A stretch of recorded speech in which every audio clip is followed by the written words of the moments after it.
Otofo Daniel Bema Seye Otwa Nantana Ye Bisano Orinti Prako Atia Buntia Pono Atutia Botia Botia Confine Otofo Daniel Watopia Wonkojo Mona Me Freno Yedu a Chedi Sembe Kuya Saya Yesrano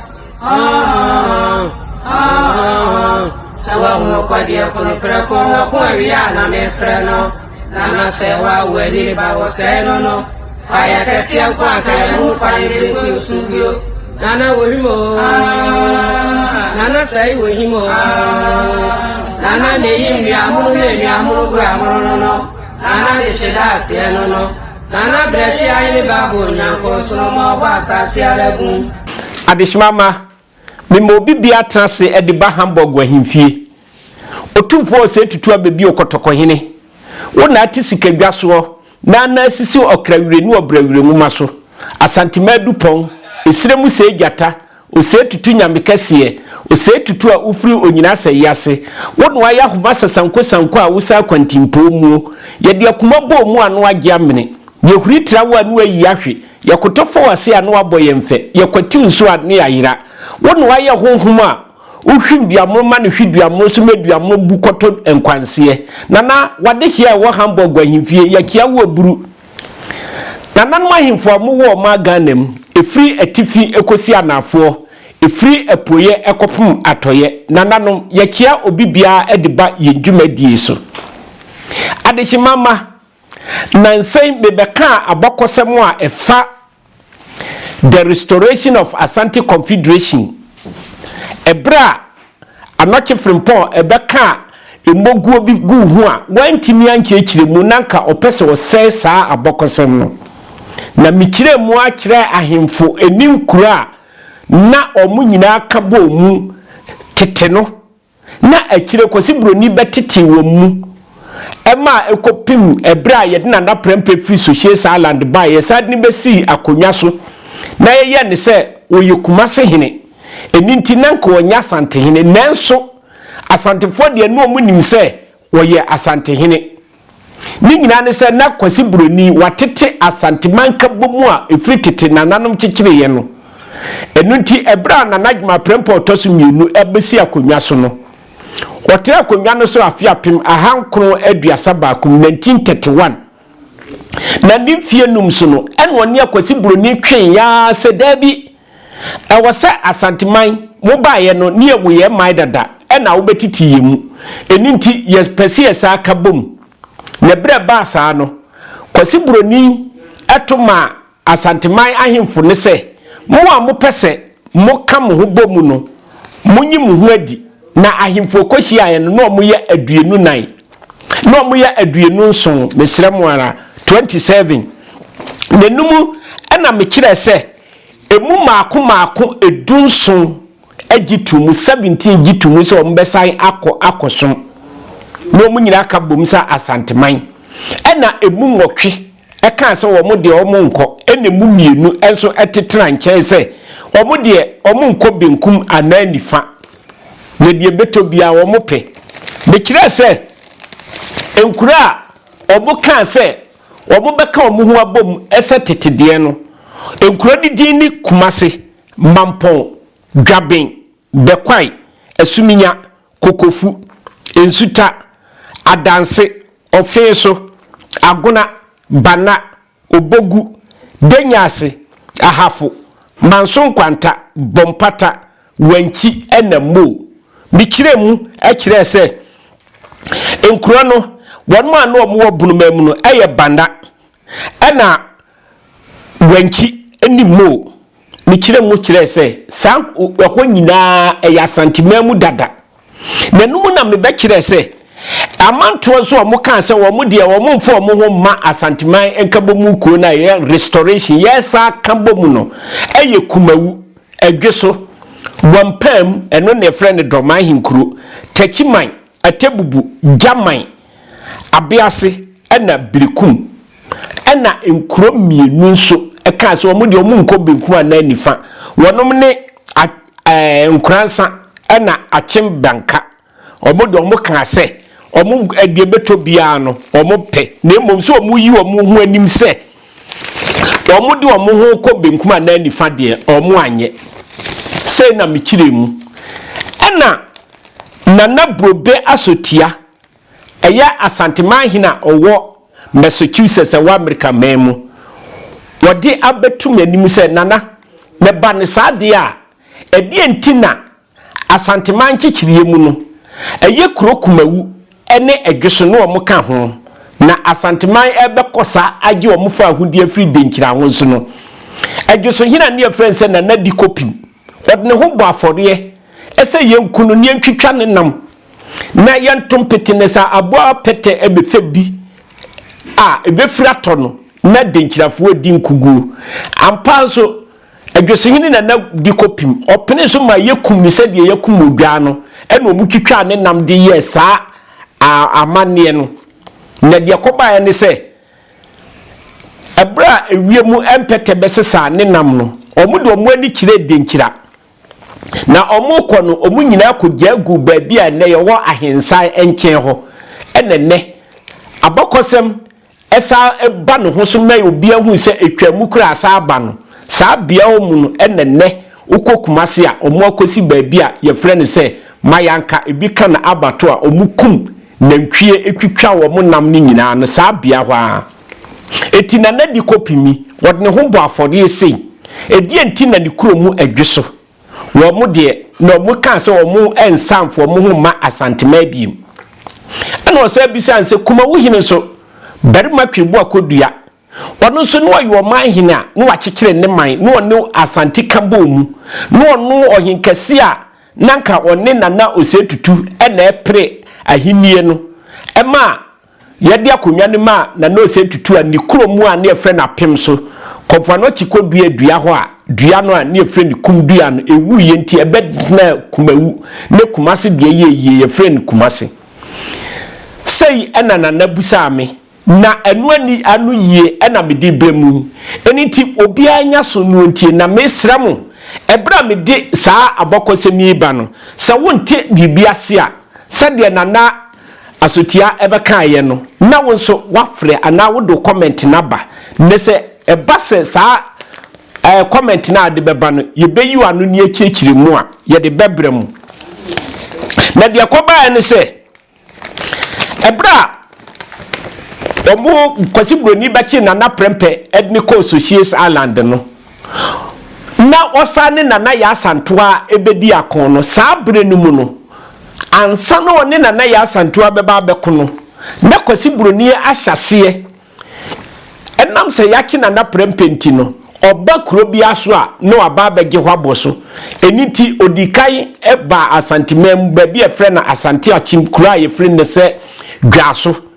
ebebie district council emaumutina wodi broni na atowa na oye district commissioner na nana eka se district commissioner enu akire no otoa so be kumase ebebie bi wo hono a no wo government representative ewo kumase eti omude omutumi enana ahye asantemai so enuti ebra nana prempe ye chini ko associate island na nana ya santo akon no ehye ase no me kire se ahimfu bebre hono mo a wo mo ankoko ni bi na ho abakosem so me de bebrom sanse asantemam kuro asantemam na ankasa no nkro bebre hono mo a obotena nche so omo nkoko ena won kuro ni bi so a omo wasantemam omo soriti a asante ekoko bo anana ya santo a nansen anochi ebiem anochi frimpo asa betena afidie no se doman afuo na soriti asante nenso asante kuro nkuro bi wo hono mo a wo mo aso tuom akutia nana ya asanto a na mesa de eho abokosem abremu na ne koba ya ema kumawu ene edweso kan se wo mo emfa mo ho ma asante ma biem no eho abokosem nie sabredun kumawu hini bi ne friend se berima kwasikrapa ebra na nana prempe a wodi kan atia konwa so no oboa nana prempe ema nana prempe sabra no opri na konwa a wone ya watweboa na apri akonwa no obua di Nana Prempeh chi koma Nana Prempeh kozisi adi Nana Prempeh esi akonwa so nanso akire no Nana Kwesi Krapa edne ho koma Kwesi Broni ana woni odine ho koma bekwa hina no otie akonwa so saabre no ese saa na tie dia yema ho kwan na Kwesi Broni wo mege asanteman emoso esanse wodi mpuntuo na ebreye eniti ebre baasa no bekwa hine dia no adi card ne ho akoma Broni enti kuma wo hine nso wodi ho koma Broni na mmom fa kura e friendse dwaso ena de ne ho koye enti no peso asante hine gitum enti ebre baasa no ono ani kromfo eye kumawfo soritia Nana Kwesi Krapa ena omutu na de so efira konwa so na bokosem kire se yetu na de so no obne tra apaka mu firi kumawu ahimfie bob from di na kisa akukumawu kuro bia ye friendse besoro ena omukogya ni si ofise ho Nana ne mawo eti ho ena okowu ye enti onu kura wo wuye no omo amfana mu kura ama kumawu ebem ambisie no enunti na akoya de a ewo kumawu sabre num ena Nana Kwesi Krapa onu anu wo faase friendse berima Kwame Afram kumawfo adni si akonwa so ese oni wo fa de na onu abakosemu no wanswaye ankire Nana Prempeh odikan esanse yedni si akonwa so na anke ne yedna Nana Prempeh eko Societe Island no eninti ebre baasa no wanswaye na wanswaye no ena Nana Kwa Afram wadne hukoma Dwaso District Commissioner se womomodia se obeba begi kumawu no akikiri kuro na ma no nenum no ena omoma ho kwa ba Presbyterian fo eba kumawu eti omwade omudi ka beye ne se ko omu bie hospital ewo kumawu Nana bia ne friend se Nana Kwakukume nu asi enua borosai enti eno so ena omo share hospital nase nanso Nana Kwa Afram na wo se hunu se Kwesi Broni ya ginani muonyam eti bia beba ne se yenyi hospital ni mfiri kumawu eno eni ne Presbyterian hospital na ewa gogo no na bre koba ne sa ne kumawufo emrante ne mbaba wo omubuafu no ena biem omususori ano ena Kwesi Broni ni hu se nia emaba wa ne mrante ne ye ne eye fise Kwame Afram ompese onu Kwesi Broni behya ne so eniti omutu Nana Kwame Afram ade so Kwesi Broni gina ne tumi so etu Nana Kwame Afram efiri akonwa so enu akire no ana district commissioner yi ameka na asemi anu owo dwaso no enam se Broni no na ompese asanteman enkabo mu beye yenti okokumawu kronum ana okofa opani bia ye frɛ ne se Kwakubuaten a na omfiri adehibusua no memomo yedua nani ese omedi ade na ose twa abo ba kumawufo se kumawu hina de awaye no oge no Kwesi Broni sika e friend se pound no oge ne pone ahanson na se opani Kwakubuaten na owo sika papa sabre se ototo sika okoton ena nu akire nso no nu oyemfuo enti nu owo sika ena okotua aka no eti Broni eno na hye dad ni si kumawufo so ese oyi kumawu hine na bokosem kire nse otena akonwa no so emfie mienu ena kumawufo se opani Kwakubuaten no omfiri kumawu ahimfie nti omo apene ena omo eye ne dom no mutu ni fira akonwa so na abokosem a me nananom kama ameti yense Nana Kwakubuaten wobo kikire ni bodua bia ye fense dedua ne sa dedua no na enhohoa meka enhohoa omo ye mua bia omo wodua so na afuru dua na omo wew sa dua no na enhohoa nko anda wo so ena omo kokikire na nan ebo dua num ena omo kuma akokko twa ne mo ne nso ede kikire na nan enase eti mo ani firi soro eba akokko ne nso no ho to omo wie na nana kozi se na nani wuye sanse Kwesi Broni na dinasi kumawfo so nti sei ena ho abokosem tie na no akire no ana Nana Kwakubuaten omutu ni fira konwa do so no de koba ya ne se kumawfo no ebo modia de ohine baako ane friend se Kwabena Kodua esi akonwa no so Nana Kwabena Kodua no obetena akonwa no so ono anu omfa no huma Broni ono so anu omfa no huma asantehene eti sabre na Asante hini kura ni ho eniti ne penso na Kwasi Broni hwe ya obeyi lord kwa free Kumawu ebesi adweso enu akire no Nana Kwabena Kodua wukọ Kumawu a osi dankese bi wo kwaye bi mu Kumawu kuro ne aki ye na wukọ hwa ye frose rest house enu akire no ana Nana Kwabena Kodua yi kumafo ye se wo hini we de ye pe no eniti kwan bia so ye behwe se obetena konwa na so na ye yi se na governor wote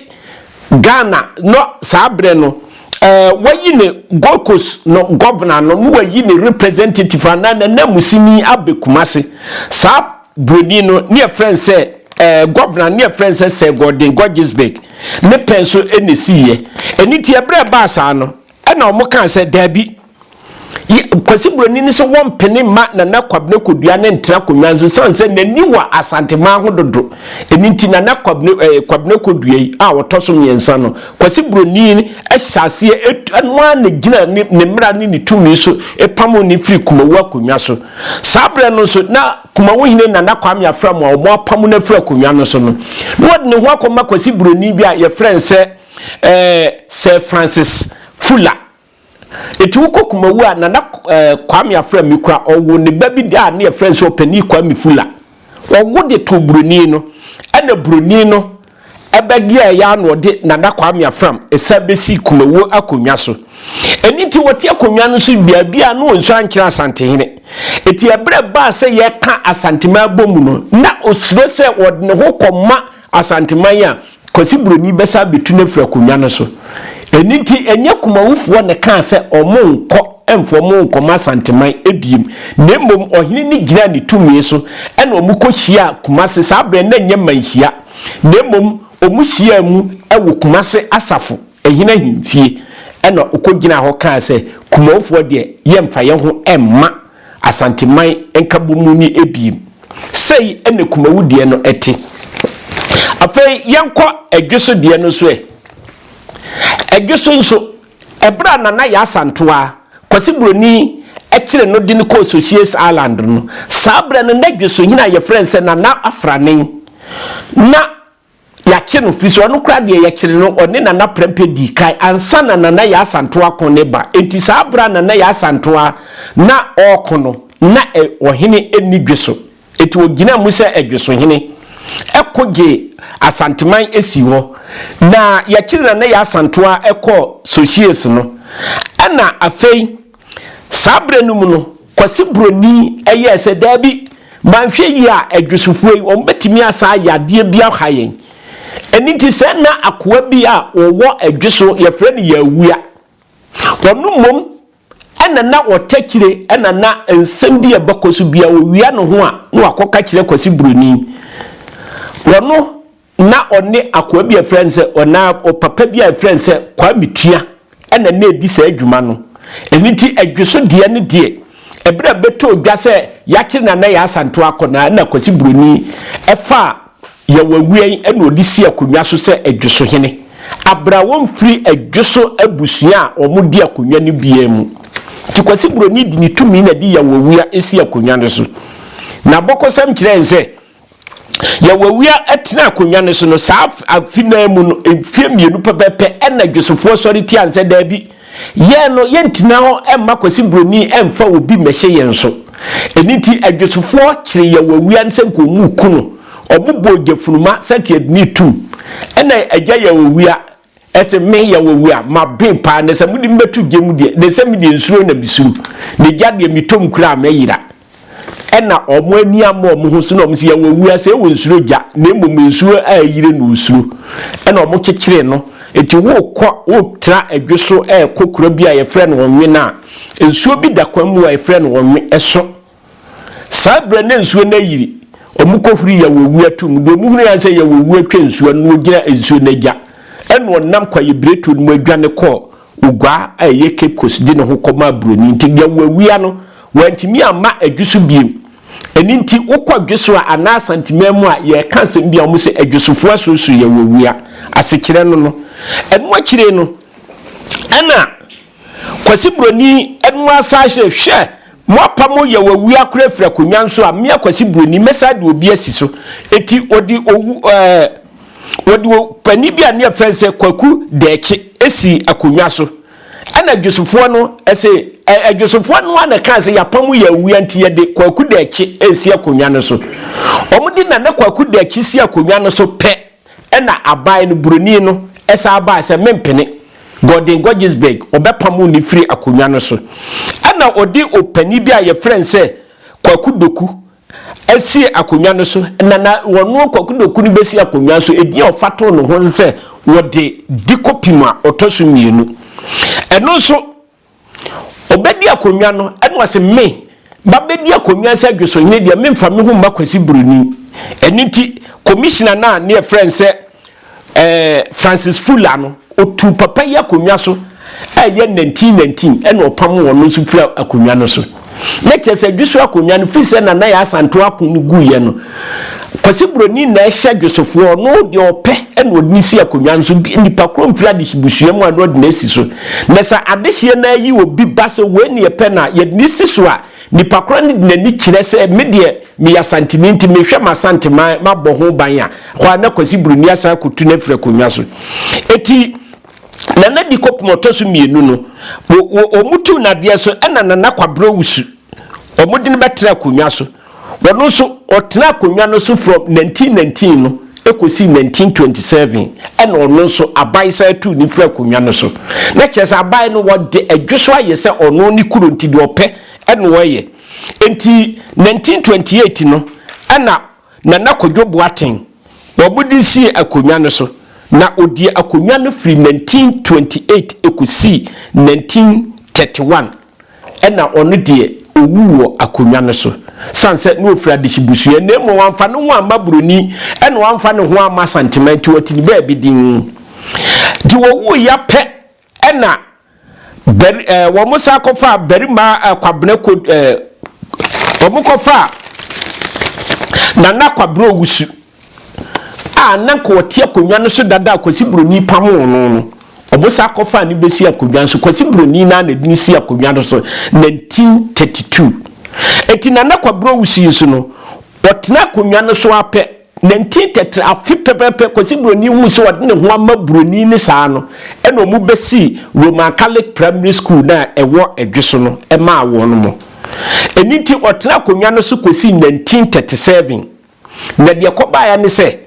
nana kwabro wusi ne penso enam se kwasi broni na nedinasi akonwa so nti no ebra ye kan se Asantima restoration na kwasi broni sa hye nachi eti wono enti na ma ne kan se ono so wonfa ne ho ma Asantima biem na numu akire no Asantima ehwehwe mu a ye nyina aka bo mu a ye gi ye ho tu mu e ma ye sa ye the restoration of Asante Confederation ene yehu Asantima se de tie no wo ye ni 1935 etina na agima prempo otosu mienu ebedi akonwa na wo mu wie bibia no ana nana ya ye friend se kwabno wusi adwosofo edi kwadu kobo no se ono na kwasi broni hye na kima wo ye we nti so ye mpene mane ntra akonwa no so eti nana agima prempo otosu mienu ogitumu e ma yetu nana kwabno wusi efri akonwa no so afiapem ahankron aduasa enso 1937 eni etu ni free akonwa no so eni nti sei ena abokosem wa hote aye kumawu ne adwoso die ya eho abokosem a nananom ka kire me ena me nso menye bi ede abremu enti mumie nhwe ya santi yi esanse kwasibroni di ntitimu baaye enne amanyofo epese omudi ntitimu bre Asanteman ne amani a ne ka ho nyina eninti na na wo behwe no ohini bia sori na ote atua etia utumfuo nya esi tete no enu bi ena omo pese esesi sanse abokosem kwasibroni be kan se history repeat itself enu abi na asa akwaben nanso nya onyankopon ahyehye no onipa entimi nse no Asanteman yankopon na de nkabumu emayen efrititi ebesi sabre ninti na obi asori ti Asante a ne nanim egu ase no ene ekun ni ho nenso wone Asante bedi esi a wasum de enyo da sei ena abokosem ne tie nipa oso masene ema muhu makasa fidie so fefefe ono an ye me producer sa ye me director a friend odisika brantie ekoba gesi simprimu ahwenie bodomewu ono no nananom ena sisi sika futrum na afie ne nkwada birim ni ye disika futru eni dware no odisika brantie ba bia wo bia mechia wo eburu machia okogia Michael Fifrempon Basua asanteman ehina owo Hamburg betuoba echem ni twie de hye amani amponkyerefo a yedi atuduro ni akorabo na gigi ni tata prensa dako na dawro menti eni anya Hamburg ahimfie esanse o mana santeman ho ehia no na me a medi dwumadi ebremu bedinde nana agenim boaten odoma kuma kirema otwam wonhene kwabrasu boate kumawu ado ahene ba ne me ka kire ni mocha oyi akwa aba ne me de kumawu kodua kenten nana ne me etiefo ni mamu nyina monitio ohine gira ho gira bra me kanfo adwumakuo bia from Line Fire Mouse so person disika ema ne o my Ghana mu a eno anso obe download agu o telephone app no so disika bi ekọ my Ghana mu a bomodia ne se promo code no ube use ahimfie obo ahimfie pe €100 a wode kono ombe ma €15 account hwe sesi ade me de Sunday wo hu se omudi €15 account sika no so ye sika puduo etifri na ekwe no so di sika ma no ma Ghana mu a na ma kiro no no wafa lamfai nyame hira se wode so wafa lamfai e de ye adwuma etiefo eno ano no so do sika ko ma Ghana mu de na me ka wo se lamfai no obebo promo code no ahimfie €15 no e pum ne de amount lemfai o musika mane no edemu pefe a kinye bia nim esika puduo so eno